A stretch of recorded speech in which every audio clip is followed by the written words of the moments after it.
Yeah, a little bit ambiguous. You know, are you ahead of your times? I don't know.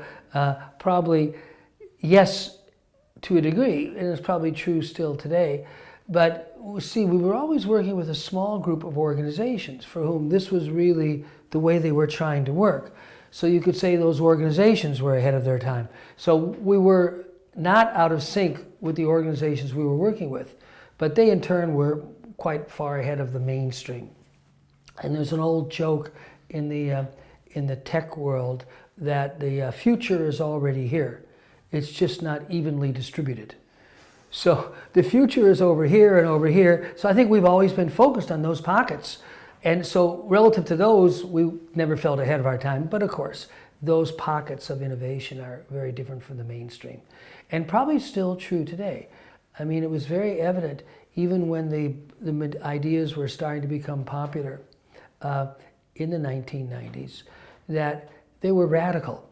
They were very different than the way most people were managing most organizations.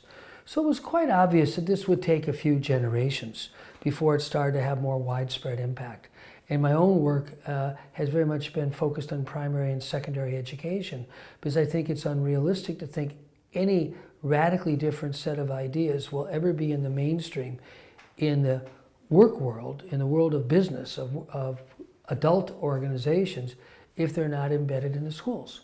Because if you think about it, our whole school system has always been evolved to serve the needs of business. So that's why it was so important to, in a sense, go upstream and start working with younger people. Children have no problem. They love these ideas. They're very natural systems thinkers.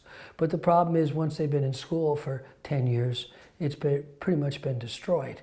You know, you never have to teach a child to be creative or to have imagination, right? But it's oftentimes by the time a person is 15 or 18 or 25 years old, that imaginative capacity has atrophied. So it was very evident that sooner or later this had to be focused on both work organizations and education.